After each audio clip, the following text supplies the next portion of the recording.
껍데기는 가라라는 시로 우리에게 널리 알려진 신동엽 시인의 시 중에 누가 하늘을 보았다 하는가라는 시가 있습니다.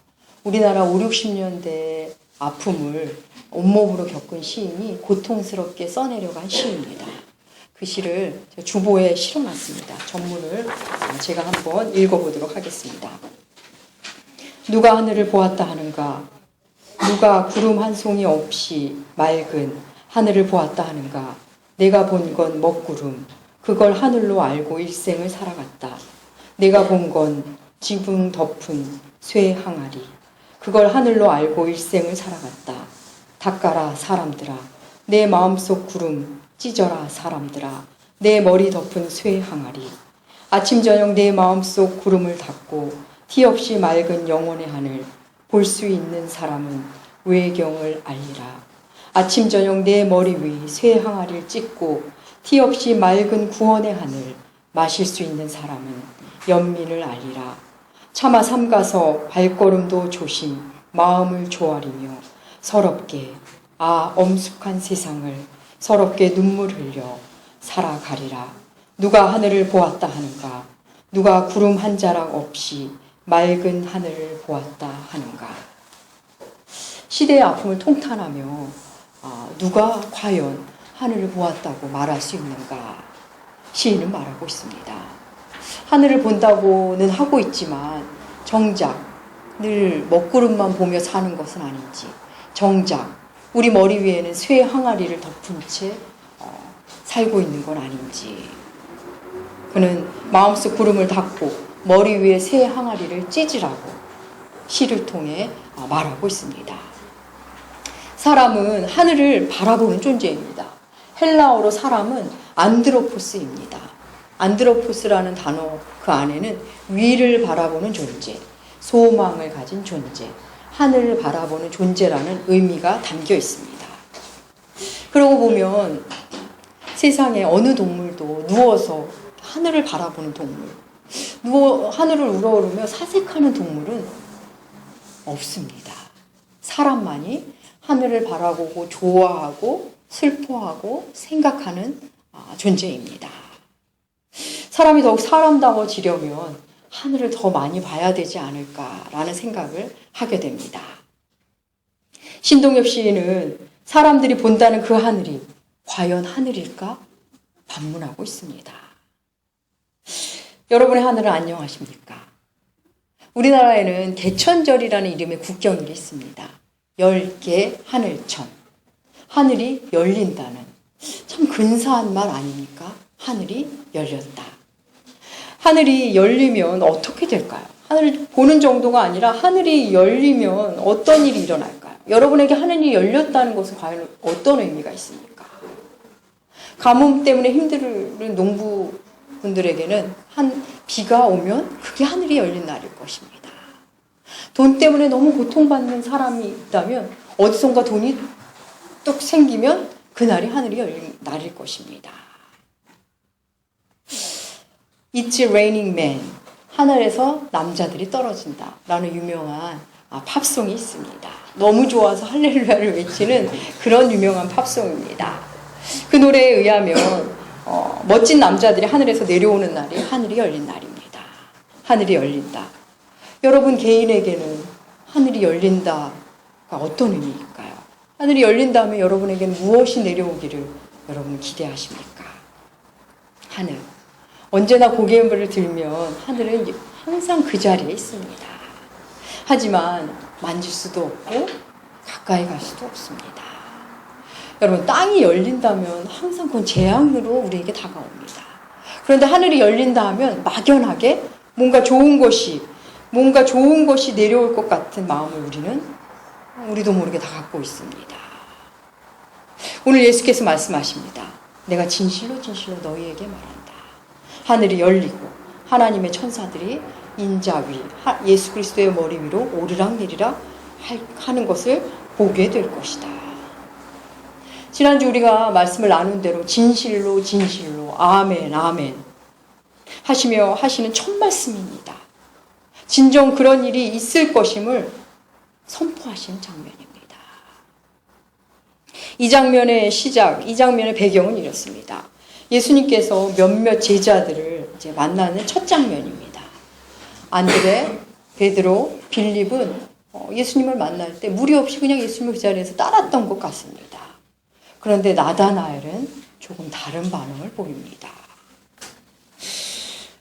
예수를 먼저 만난 빌립이 나사렛 출신의 그 사람을 내가 만났는데 성경에서 구약에서 말한 그 메시아인 것 같아. 그 메시아야. 이렇게 말하자 나다나엘은 심드렁하게 반응합니다. 나사렛에서 무슨 선한 것이 나겠느냐 반문합니다. 사실 나사렛이라는 동네는 뭐 구약에서 특별한 의미를 지닌 동네는 아닙니다. 그리고 시골의 아주 외딴 시골 마을입니다. 그는 별 기대가 없었습니다. 빌립이 말은 하지만 나다나엘은 그 말에 대해서 회의적입니다. 당연히 기대가 없습니다. 그런 나다나엘의 선입견이 깨집니다. 나다나엘의 선입견이 깨지는 것은 예수님의 외모를 보고 깨지는 게 아닙니다. 예수님의 어떤 기적을 보고 깨진 게 아닙니다. 예수님에 대한 선입견이 깨지는 것은 예수께서 그를 알아봤다는 것. 그것으로 그의 선입견이 깨지고 마음이 열립니다. 나다나엘을 처음 본 예수님이 그를 알아봅니다. 그래서 그를 향해 참 이스라엘 사람이라면 그 속에 간사한 것이 없다고 말씀하십니다. 그리고 난 네가 무화과 나무 있을 때부터 보았다고 말씀하십니다. 나다나엘은 예수의 말에 너무 놀랍니다. 아무 기대 없이 친구 빌립이 권하니까 갔다가 아니면 말고 청도의 마음으로 갔는데 놀랍게도 그 나사렛 출신의 예수라는 사람이 자신을 알아봅니다. 자신을 아는 예수 앞에서 그는 마음이 열립니다. 여러분, 예수님은 여러분의 모든 것, 여러분의 아픔, 상처, 여러분의 지나온 모든 날들, 지금 여러분이 고민하는 것들을 다 아십니다. 혹 아무에게 말하지 못한 부끄러움까지, 아무도 알아주지 않는, 사랑하는 사람조차도 나에 대해서 모르고 있는 것들, 인정해주지 않는 내 수고까지, 내 억울함, 내 서러움까지 주님은 다 아십니다. 무화과 나무 아래 있을 때 난 너를 보았다. 이 말은 물론 여러 각도로 해석할 수 있습니다. 하지만 하나님이 나다나엘을 다 안다. 그렇게 해석해도 충분한 말씀입니다. 예수님은 나다나엘을 보자마자 참 이스라엘 사람이구나. 그 안에 간사함이 없구나. 아주 듣기 좋은 말씀을 해주십니다. 여러분 이상하지 않습니까? 그 안에 간사함이 없다. 사실 그냥 참 넌 진실하구나, 순결하구나, 순수하구나 이렇게 말하시면 긍정의 표현으로 하셔도 될 것을 간사함이 없구나 이게 부정적인 언어를 써서 칭찬하십니다. 왜 그러셨을까요? 이유가 있습니다. 간사함, 교활함 이런 단어에는 그들에게 유대인들은 이 단어를 향한 배경을 갖고 있습니다. 당시 유대인들에게 간사함, 교활함 하면 딱 떠오르는 인물이 있는데 누군지 아십니까? 예, 야곱입니다. 야곱을 그들은 간사함 하면 야곱을 딱 떠올렸습니다. 여러분 야곱을 많이 아시죠? 야곱은 태어날 때부터 형 에서의 뒤꿈치를 쌍둥이 형 에서의 뒤꿈치를 잡고 태어난 사람입니다. 그는 태어난 이후 계속 투쟁적이고 전투적인 삶을 살았습니다. 늘 뭔가 쟁취하면서 살았습니다. 열심히 살았지만 그의 이미지는 언제나 교활하고 간사함의 이미지를 떨쳐낼 수가 없었습니다. 야곱은 장자권을 갖고 싶어 형 에서와 아버지 이삭을 속이지만 그날부터 그는 거친 세월을 살기 시작합니다. 외삼촌 집 라반의 집으로 도망와서 살지만 거기서 사는 일이 참 만만치 않았습니다. 그는 열심히 때로는 악착같이 그의 삶을 삽니다.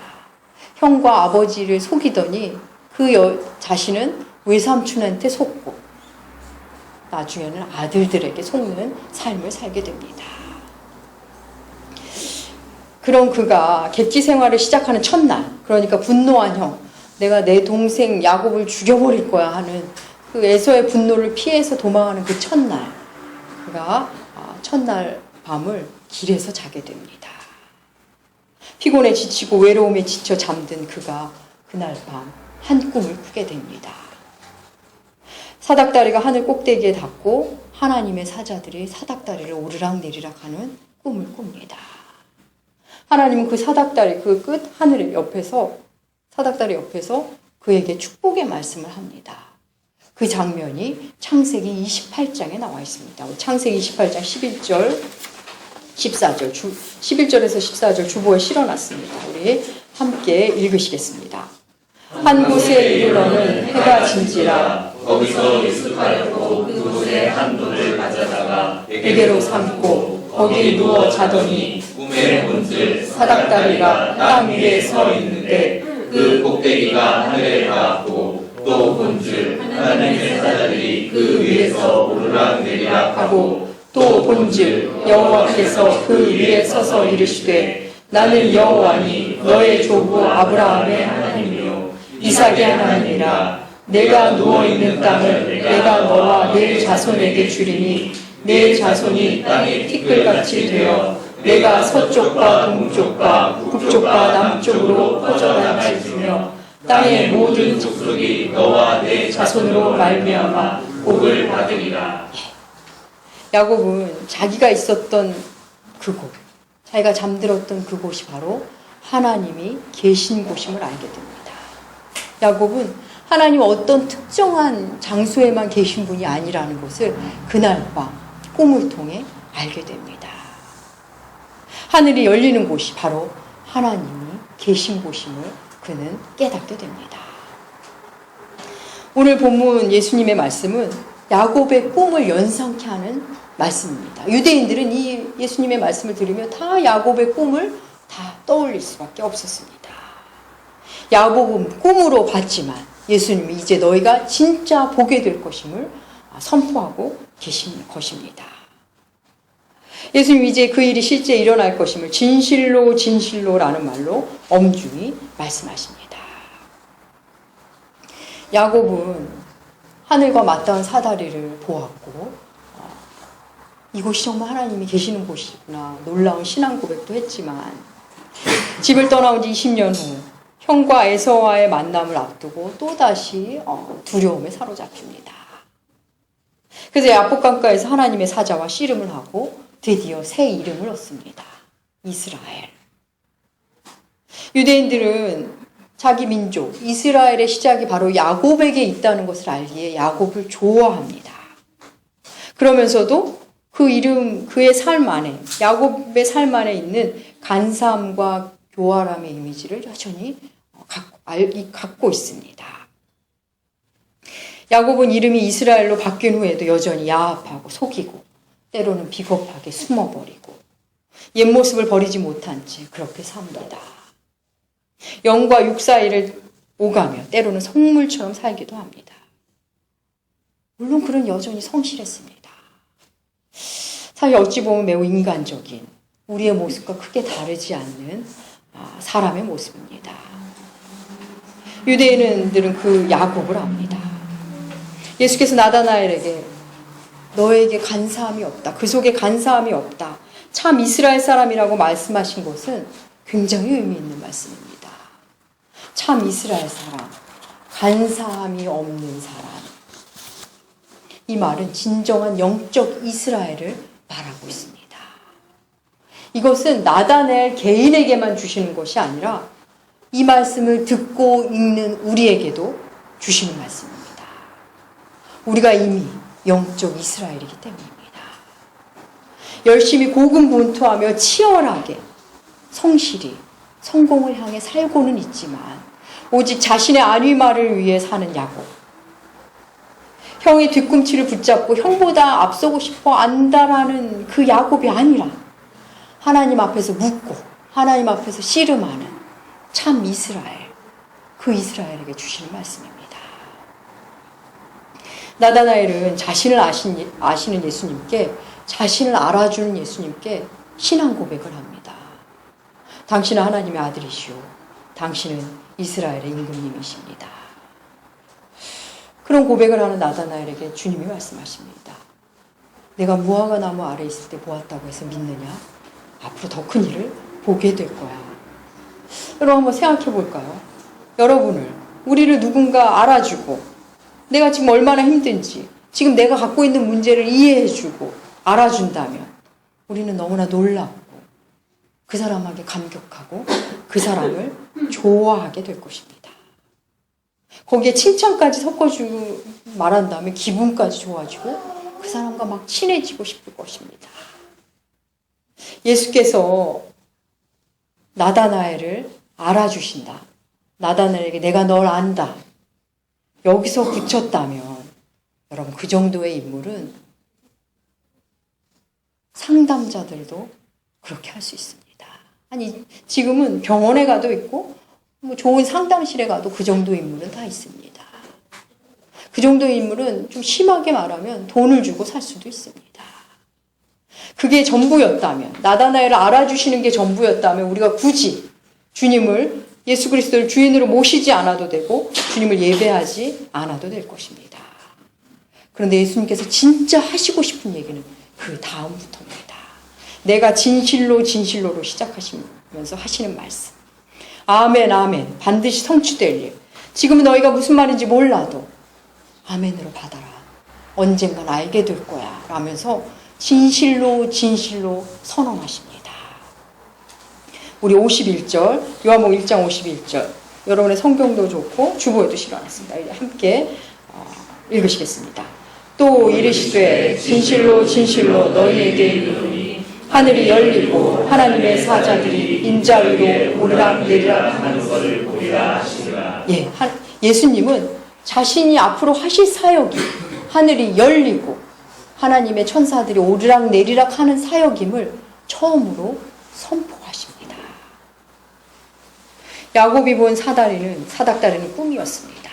근데 이제 예수 그리스도로 인해 그 일이 실제 일어날 것임을 선포하십니다. 하늘이 열리고 천사들이 예수님 위로, 인자 위로, 바로 예수님 위로 오르락내리고 참 이스라엘들은 그것을 보게 될 것임을 말씀하십니다. 여러분, 우리는 땅의 존재들입니다. 우리는 우리의 힘으로 하늘을 열 수가 없습니다. 땅은 파헤치기도 하고 일부 우리가 소유할 수도 있습니다. 그렇지만 하늘은 아무리 힘쓰고 애를 써도 하늘을 한 뼘도, 손톱만큼도 우리는 소유할 수 없습니다. 하늘은 우리 마음대로 할 수 없는 그 어떤 무한한 대상입니다. 그런데 주님께서 분명히 말씀하십니다. 하늘이 열린다. 열리는 정도가 아니라 하나님의 사자들이 오르락내리락 할 것이다. 예수님의 공적 사역의 시작, 사실은 하늘이 열림으로 시작합니다. 여러분, 십자가 사역은, 예수님의 부활 사건은 하늘이 열리는 사건입니다. 이제 예수께서 하실 앞으로의 모든 일들은 하늘이 열리는 일일 것임을 그 첫 제자들 앞에서 선포하고 계십니다. 예수님의 공적 사역의 시작은 세례 요한에게 세례를 받으심으로 시작합니다. 당시 상황을 하늘이 열렸다는 말로 마태는 기록합니다. 하늘이 열려서 성령이 비둘기같이 내려왔고 하늘로부터는 음성이 들렸다. 마태는 그렇게 기록합니다. 우리 마태복음 3장 16절과 17절 우리 함께 읽으시겠습니다. 예수께서 세례를 받으시고 온 들에서 올라오실새 하늘이 열리고 하나님의 성령이 비둘기같이 내려 자기 위에 임하심을 보시더니 자기에게 열리고 하늘로부터 소리가 있어 말씀하시되 이는 내 사랑하는 아들이요 내 기뻐하는 자라 하시니라. 여러분, 예수께서 이 땅에 오신 사건, 이 땅에 아기로 오신 사건 그 자체가 하늘이 열린 사건입니다. 하나님은 시간과 공간을 초월하신 분입니다. 그런데 시간과 공간을 뚫고 땅의 존재로 오셨습니다. 그 그것이 이미 하늘이 열린 것입니다. 예수를 믿는다는 것은 땅의 존재인 사람이 하늘의 언어를 듣기 시작한다는 것이고, 땅의 존재인 우리가 하나님의 뜻을 알기 시작한다는 것입니다. 사랑하는 여러분, 하늘이 열리면 우리는 하늘에다 대고 말을 할 수 있습니다. 그게 바로 기도입니다. 하늘이 열리면 우리는 하늘의 뜻을 알기 시작합니다. 그게 바로 말씀입니다. 하늘이 열리면 우리는 우리 존재, 나를 만나가기 시작합니다. 그것이 바로 새로운 피조물로서의 나와의 만남입니다. 그리고 보이는 것이 전부가 아님을, 땅에 이 보이는 것이 전부가 아님을 아는 자가 됩니다. 지금 당장의 일들이 나를 어찌할 수 없음을 알게 됩니다. 지금 보이는 현상 넘어 진실이 따로 있음을 아는 자가 됩니다. 현실에 충실하되 현실로부터 자유할 수 있는 자가 됩니다. 하늘과 땅을 연결하는 유일한 사닥다리는 예수 그리스도 한 분뿐이십니다. 신동엽 씨는 5, 60년대 우리나라 상황을 아파하며 진짜 하늘을 보아야 하지 않겠느냐며 시를 썼습니다. 우리 민족이 본다는 그 하늘이 진정한 하늘인지 고통스럽게 써내려갔습니다. 하늘을 보려면 하늘을 가리고 있는 그 먹구름 같은 우리의 마음을 닫고 바로 우리 머리 위에 있는 쇠항아리를 찢어야 하지 않겠느냐고 시인은 외쳤습니다. 사랑하는 여러분, 어쩌면 우리 역시 가짜 하늘을, 가짜 예수를 만나고 있는지 돌아봐야 합니다. 분명 성경은 예수님은 하늘이 열리고 하나님의 사자가 예수 위로 오르락 내리락 하는 것을 너희가 본다고 했는데 나는 정말 그걸 보기는 하는 걸까? 나의 삶 가운데 하늘이 열리기는 열린 걸까? 여러분, 자문자답해 보셔야 합니다. 하늘과 무관한 채 이 땅에서의 안위와 거짓에 익숙한 신앙, 하늘을 가린 자들에게 농락당하는 삶의 자리, 어쩌면 하늘이 열릴까봐 두려운 삶, 그 안에서 휘청거리며 사는 것은 아닌지, 나는 진짜 참 이스라엘인지, 정말 주님이 나를 알고 계시는 하나님을 만나고는 있는지 여러분 돌아보셔야 합니다. 사랑하는 여러분, 하나님은 여러분에 대해 다 아십니다. 여러분의 고민, 아픔, 상처, 현재의 문제 다 아십니다. 나다나엘의 모든 것을 아신 그 주님이 여러분의 모든 것을 다 아십니다. 하지만 거기서만 그친다면 그것은 땅의 일일 뿐입니다. 사람들은 하늘을 열기 위해 종교를 만들기 시작했습니다. 하늘을 열고 싶어서 새벽마다 정한수를 두고 비나이다도 했습니다. 하늘을 열고 싶어서 돈을 싸들고 힘 있는 사람을 찾아가기도 했습니다. 하지만 하늘을 여는 자는 예수 그리스도밖에 없습니다. 예수 그리스도를 만나면 우리의 시선은 위로 향합니다. 그리고 그 위의 시선에서 아래를 보기 시작합니다. 여러분, 우리가 5층, 6층만 올라가도 6층에서 땅만 바라보도 시선이 달라집니다. 6층에서 땅 아래를 내려다봐도 여러분 외모가 중요해지지 않습니다. 키가 좀 크고 작은 게 상관이 없어요. 누가 코가 좀 높고 낮은지 전혀 차이가 없습니다. 근데 산 위에 올라가서 보면 아파트 평수가 좀 더 크고 작고도 상관이 없어집니다. 누가 뭘 갖고 뭘 하고 하는 더 많은 걸 가졌는지가 전혀 상관이 없어집니다. 하늘의 시선을 갖는다는 것은 여러분 그런 것입니다. 사랑하는 여러분, 예수님 우리에게 말씀하십니다. 진실로 진실로 너희에게 이르노니 하늘이 열리고 하나님의 사자들이 인자 위를, 예수 그리스도 위를 오르락 내리락 하는 것을 볼 것이다. 이미 성취된 말씀입니다. 여러분이 그것을 보고 만나시면 됩니다. 여러분이 직접 체험하시는 것만 남았습니다. 여러분이 만나야 비로소 성취입니다. 이 땅에서 겪는 모든 일은 그 말씀을 만나고 나면 하늘의 시선으로 해석할 수 있는 힘이 생깁니다. 여러분, 이 참담하고 힘겨운 세상, 하늘을 두려워하지 않는 땅의 사람들의 포악과 횡포, 너무 가슴 아프고 어이없는 일들이 벌어지고 있지만 그래도 우리가 다시 소망을 가질 수 있는 것은 바로 이 땅이 전부가 아니라는 것입니다. 사랑하는 여러분, 예수 그리스도는 하늘과 땅을 연결하는 유일한 사다리입니다. 오직 그분을 통해서만 우리를 하늘의 언어를 들을 수 있고 땅의 삶을 해석할 수 있는 힘을 갖게 됩니다. 사랑하는 남교회 교회 여러분, 여러분의 삶의 자리에 이미 하늘이 열려 있습니다. 그것을 만나시면 됩니다. 우리는 이제 아멘 아멘 함으로 그분께 나아가면 됩니다. 예수의 사건, 십자가 사건, 부활 사건, 오늘 우리의 현장에 여전히 있습니다. 그것이 오늘도 계속됨을 믿으시고 그분의 진실로를 온 마음으로 온 삶으로 만나심으로 하늘이 열리는 여러분의 삶 되시기를 축복합니다. 기도하겠습니다. 하나님 아버지, 우리를 다 아시는 하나님 감사합니다. 우리의 이전의 삶, 지금의 삶을 다 아시고 앞으로의 삶까지도 섭리하시는 주님, 사랑하는 주님을 만나 열린 하늘 아래 사는 자들이 되게 하여 주시옵소서. 주께서 그렇게도 보여주시고자 하는 것들을 놓치지 말고 보며 하늘과 맞닿은 삶으로 살게 하여 주시옵소서. 땅에 살고 있으나 결코 땅에 속한 자의 삶이 아닌 하늘에 속한 자의 삶으로 살게 하여 주시옵소서. 감사드리며 존귀하신 예수님의 이름으로 기도합니다.